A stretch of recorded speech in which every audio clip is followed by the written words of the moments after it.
Hi everyone, कैसे हैं आप सब लोग। आशा करती हूँ कि आप सब लोग बहुत बढ़िया होंगे। लास्ट टाइम हमने पढ़ा था टेलर्स थ्योरम। तो देखा हमने कि टेलर्स की 6 फॉर्म्स हैं।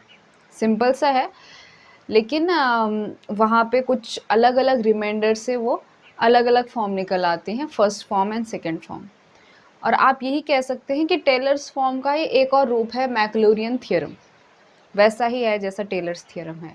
वैसे तो ये वीडियो बनाने की ज़रूरत नहीं थी, फिर भी मैंने बनाई बिकॉज बनानी पड़ती है कभी कभी, है ना। सो मैक्लूरियंस थ्योरम क्या कहती है, सिंपल से वही है जैसे टेलर थ्योरम की स्टेटमेंट थी कि if a function F is defined on close interval 0x। तो टेलर्स थ्योरम में क्या था, जो फर्स्ट फॉर्म थी वहाँ पर a से लेकर a प्लस एच था, और जो सेकेंड फॉर्म थी वहाँ पे a कॉमा b था। ठीक है, फ़र्क देखिए कि यहाँ पर ये जो है ना, ये टर्म्स, ये कांस्टेंट टर्म्स हैं। जैसे a कोई मान लीजिए 2 होगा, b 3 होगा, है ना। तो ये फाइनाइट टर्म्स है, कांस्टेंट टर्म्स हैं। लेकिन 0 कॉमा x, अब x क्या आ गया है, यहाँ पे वेरिएबल आ गया है। क्लियर है ना ये बात। तो ये फ़र्क है मैक्लूरियन और टेलर्स थ्योरम में कि यहाँ पर ये आपकी कांस्टेंट टर्म्स हैं, a comma b, a comma a plus H. लेकिन मैक्लूरियन में हम वेरिएबल के फॉर्म में बात करेंगे कि ये जो x है ना, ये कुछ भी चेंज होता हो सकता है। ठीक है, लेकिन शुरू कहाँ से होगा, शुरू आपका 0 से होगा। तो ये मैक्लूरियन थ्योरम है। So if a function f is defined on close interval 0x such that, वही 3 कंडीशन जो अभी तक हम टेलर्स में पढ़ रहे थे, कि आपका जो n माइनस वनथ डेरिवेटिव है वो कंटिन्यूस होना चाहिए इस क्लोज इंटरवल 0 कॉमा x पर। दूसरा ये कि जो आपका nth डेरिवेटिव है, यानी कि इसके बाद का डेरिवेटिव, ये एग्जिस्ट करना चाहिए इस ओपन इंटरवल 0 कॉमा x पर। p अगर मैं कोई भी एक नेचुरल नंबर लेती हूँ तो एक थीटा मिलेगा 0,1 से सच दैट, है ना। अब वही बात है जैसे कि मैंने यहाँ पे a प्लस एच में एक्सप्लेन किया था कि मैं कोई c नहीं लिखूंगी। I will not write any c belonging to this open interval 0,x। मैं लिखूंगी थीटा बिलोंगिंग टू 0,1। ठीक है। सो तो हमें एक थीटा मिलेगा इस ओपन इंटरवल 0,1 में such that f of x is equal to f of 0 plus x into F dash 0। Relate कराती हूँ जैसे कि हमने टेलर सेकेंड फॉर्म में दिखा था।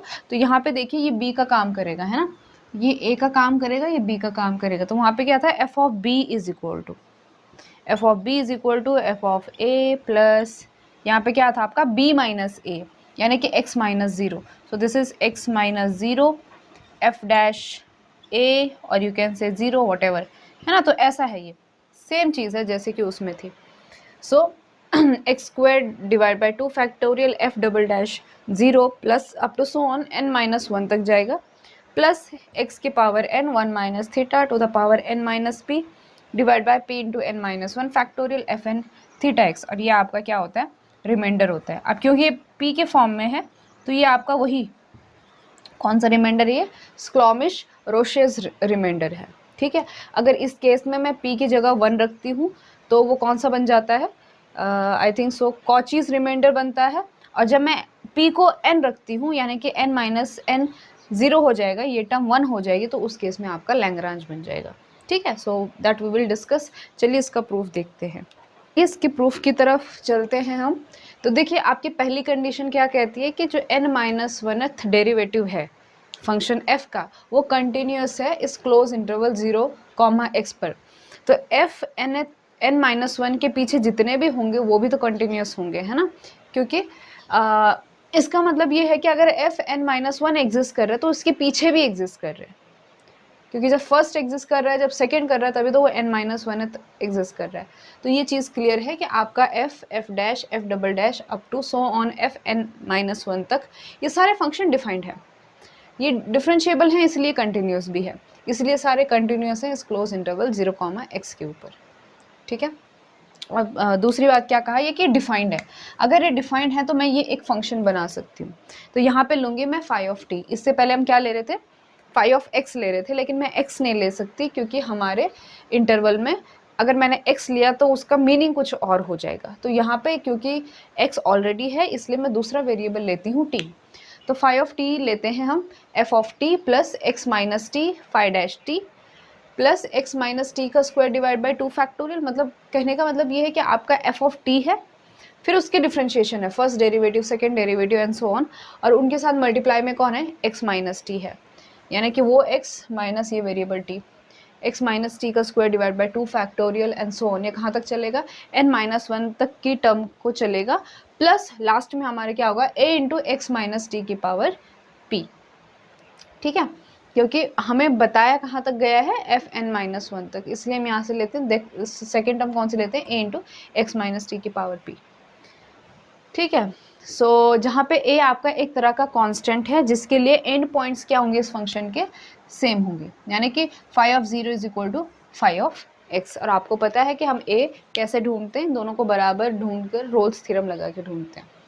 तो देखिए अब फाई ऑफ 0 क्या हो जाएगा, एक चीज़ आपको पता है कि जो आपका फाई ऑफ t है ना, ये सारा डिफाइंड है, ये कंटिन्यूस भी है, ये डिफरेंशिएबल भी है। ठीक है, सो फाई ऑफ 0 क्या करूँगी मैं, जहाँ जहाँ पे t है वहाँ पे 0 रख देंगे। सो फाई ऑफ 0 किसके बराबर आ जाएगा, f of 0 plus x minus 0, यानी कि सिर्फ x बचेगा। So this is x into F dash 0 up to so on, हर जगह यही होगा, जैसे कि यहाँ पे भी t है, t की जगह 0 रख देंगे, और लास्ट में क्या बचेगा, a इंटू एक्स की पावर p। ये आपका इक्वेशन नंबर 1 मान लीजिए।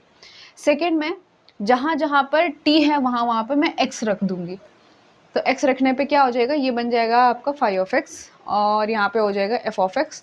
अभी इसके आगे जब आप यहाँ पे x रखेंगे ना, तो ये x कैंसिल हो जाएंगे, तो हर जगह क्या आ जाएगा, ये ज़ीरो, सारी टर्म्स ज़ीरो हो जाएंगी इसके आगे की, यानी कि सिर्फ आपके पास क्या बचेगा, f ऑफ x बचेगा। अब क्योंकि आपने कहा है कि आपका फाई ऑफ 0 किसके बराबर है, फाई ऑफ x के बराबर है, यानी कि ये दो टर्म्स जो हैं वो सेम हैं, तो इनका जो राइट हैंड साइड है वो भी सेम है, यानी कि 1 और 2 भी क्या हो जाएंगे, सेम हो जाएंगे। सो 1 इज इक्वल टू 2, यानी कि f of x is equal to this whole term. ठीक है ना, so f of x is equal to f of 0 plus x into F dash 0 plus up to so on x की power n minus 1 divide by n minus 1 factorial f n minus 1 0 plus a into x की power p। तो यहाँ तक हमारा आधा काम हो चुका है, क्योंकि हमने यही तो प्रूफ करना है। बस फ़र्क क्या है, फ़र्क ये है कि हमें अब इस a को ढूंढना है, और इस a को हम किसकी मदद से ढूंढेंगे, जैसे अभी तक सब थ्योरम में करते आ रहे हैं, इसको हम ढूंढेंगे with the help of Rolle's theorem. देखिए रोल्स थ्योरम में हमने कांस्टेंट ढूंढा था, लैग्रांज में भी ढूंढा था, कॉची में भी ढूंढा था, टेलर्स की जितनी भी फॉर्म है उन सब में हमने रोल्स थ्योरम अप्लाई किए हैं। तो देखिए आपका फाई ऑफ टी कंटिन्यूस है, क्यों कंटिन्यूस है, क्योंकि f से लेकर एफ एन माइनस 1 सारे कंटिन्यूस हैं इस क्लोज इंटरवल 0, x पर, और इनके साथ जो ये मल्टीप्लिकेशन में है x माइनस टी का स्क्वायर, ये सारे पॉलिनोमियल हैं, और ये भी कैसे है, ये भी कंटिन्यूस है ना। तो ओवरऑल आप ये कह सकते हैं कि phi of t is continuous on 0, x close interval. आप रीज़न लिख दीजिएगा कि f से लेकर ये सारे कैसे हैं, कंटिन्यूस हैं, प्लस जो अगर मैं इसकी एक जनरलाइज फॉर्म कहूँ, यानी कि x माइनस टी की पावर r भी क्या है, कंटिन्यूस है, किस पर, इस क्लोज इंटरवल 0, x पर, इसलिए उन सब का एडिशन भी कंटिन्यूस है। उसी तरह से फाई ऑफ टी डिफरेंशिएबल भी है, ये सारे function f of T, f dash of T, देखो f डैश ऑफ टी का डिफरेंशिएशन क्या आएगा, f डबल डैश, जो कि उसमें डिफाइंड है।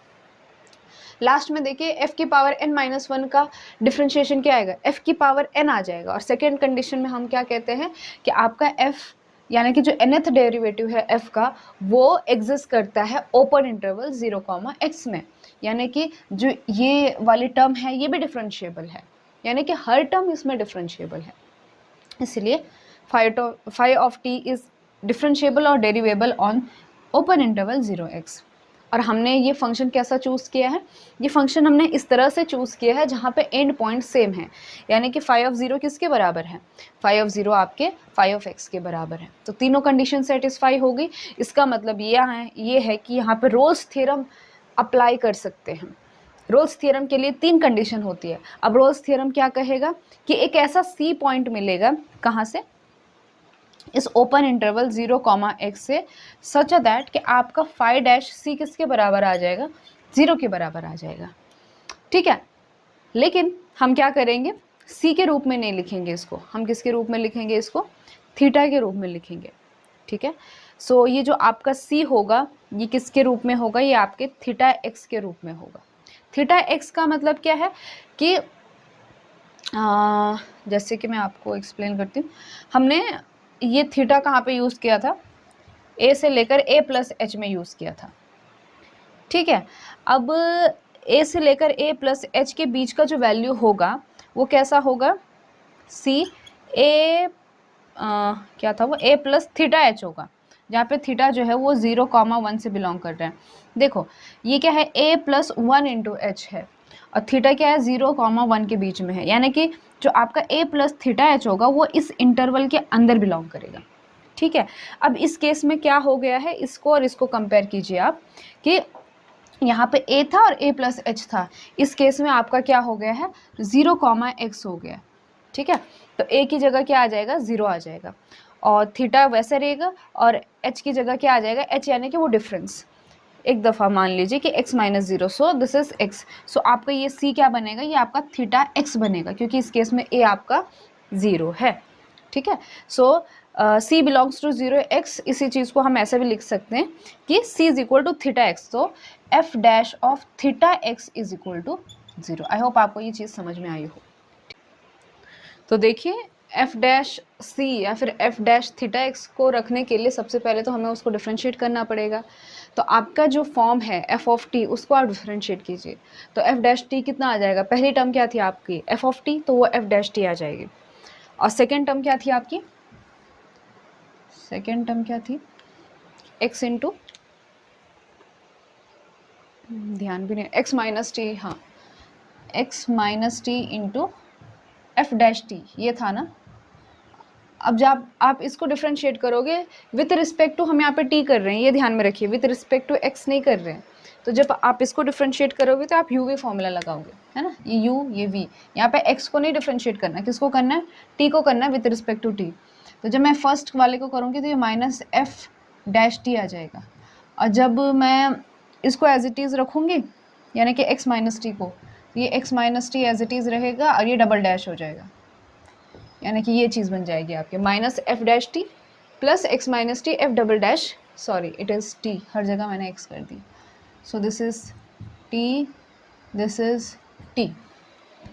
ठीक है, तो ये कैंसिल हो जाएंगे आपके, है ना, ये कैंसिल हो जाएगा, ये कैंसिल हो जाएगा। उसी तरह से जो आगे वाली टर्म्स है उन सब पे यू वी वाला फॉर्मूला लगाना है, वो सारे कैंसिल हो जाएंगे, ये भी सब कैंसिल हो जाएंगे। लास्ट में आपका बचेगा x माइनस टी की power n-1 factorial as it is. ठीक है, जो आपका दूसरा टर्म था f(n-1 t), उसको डिफ्रेंशिएट करेंगे तो f(n-t) हो जाएगा, माइनस इसका differentiation a into x minus t की पावर p का डिफ्रेंशिएशन क्या, p into a x minus t की पावर p-1। तो सब कैंसिल हो जाएंगे, ये दो टर्म बच जाएंगे, यानी कि आपका जो फाई डैश टी है वो क्या बना, x माइनस टी की power n-1 n-1 factorial f(n-t) minus p a x minus t की पावर p-1। अब क्या कह रहा है कि रोज थ्योरम के हिसाब से f डैश थीटा x ये कितना हो जाता है, 0 हो जाता है, यानी कि जहाँ जहाँ पर आपका t है वहाँ पे थीटा x रख दीजिए। सो ये x माइनस थीटा x हो जाएगा, तो x मैं कॉमन ले लूँगी, तो x का पावर n-1, अंदर क्या बचेगा 1 माइनस थीटा का power n-1 divide by n-1 factorial, ये हो जाएगा F N theta X minus P A X minus theta X की power p-1 is equal to 0। जब आप इसको सिंप्लीफाई करेंगे, कुछ नहीं करना है, ये सारा उस साइड ले जाना है, ये a into x minus theta X की पावर p-1 डिनोमिनेटर में ले जाना है, कुछ चीज़ें कैंसिल हो जाएंगी, आपके पास सिंपल सा है, ये आ जाएगा a is equal to x की power n minus P into 1 minus theta की power n minus P divide by p into n-1 factorial F N theta X. अब इसको रखिए आप मेन फंक्शन में, जहाँ पे हमने f ऑफ x निकाला था और ये कहा था कि यहाँ पे सिर्फ a की कमी है, तो उस a की कमी को पूर्ति कीजिए आप। So f of x is equal to, ये सब रखने पर लास्ट में यहाँ पे a इंटू क्या था, a इंटू एक्स की पावर p था, है ना, यहाँ पे क्या था, ये a इंटू एक्स की पावर p, यानी कि एक्स एन माइनस पी के साथ a एक्स की पावर p मल्टीप्लाई हो जाएंगे तो x का पावर n बचेगा, बाकी सारी चीज़ें सेम रहेंगी। तो जो आपका यहाँ पे n माइनस पी था वो x की power n divide by p into n minus factorial 1 minus theta की power n minus P F N theta x. तो ये आपका क्या हो जाएगा, this is your Maclaurin theorem. ठीक है, और ये जो रिमाइंडर है हम ये कहेंगे कि this is Maclaurin theorem with Schlomilch Roche's remainder. अब आपको पता है जैसे मैं p इज इक्वल टू 1 रखूँगी तो जहाँ ये p है नीचे भी 1 है, 1 1 हो जाएगा, तो ये x की पावर n, यहाँ पे n-1, यहाँ पे भी n-1 फैक्टोरियल। यही चीज़ अगर मैं यहाँ पे रखती हूँ तो ये हो जाएगा आपका Cauchy's Maclaurin theorem with Cauchy's remainder. अगर मैं p is equal to n रखती हूँ तो ये क्या हो जाएगा, p माइनस पी 0, यानी कि ये टर्म हो जाएगी आपकी 1, और n इंटू n-1 फैक्टोरियल हो जाएगा आपका n फैक्टोरियल। तो Rn बचेगा x की power n divide bye n factorial Fn theta x। तो ये हो जाएगा आपका लैग्रांज रिमाइंडर, यानी मैक्लूरियन थ्योरम विथ लैग्रांजस रिमाइंडर। और कुछ बताना था इसमें? शायद नहीं। ठीक है, सो ये था आपका मैक्लूरियन थ्योरम, जो कि एकदम टेलर थ्योरम जैसा ही है, बस उसका इंटरवल अलग है। ठीक है, सो हम मिलते हैं इन द नेक्स्ट वीडियो लेक्चर, जहाँ पे शायद मैं इनके ऊपर के एग्जांपल सॉल्व करूँगी, और फिर यहाँ पे जो है डिफरेंशिएबिलिटी का जो ये मीन वैल्यू थ्योरम्स जिसकी हम बात कर रहे थे बहुत दिन पहले से कि हमने मीन वैल्यूज थ्योरम देखने हैं, वो ख़त्म हो जाएगा। तो आज जो है इस वीडियो लेक्चर में आपके जितने भी थ्योरम्स हैं रिलेटेड टू डिफरेंशिएबिलिटी हमने पढ़ा, Rolle's theorem, Lagrange theorem, Cauchy's theorem, Taylor's theorem, Maclaurin theorem, और इसके अलावा कुछ थ्योरम हमने कंटिन्यूटी के अंदर पढ़े, तो वो सारे हमने कंप्लीट कर दिए हैं। ठीक है, so in the next video lecture we will do some example based on this theorem, Taylor's and Maclaurin, and then we will close this chapter. So see you in the next video lecture.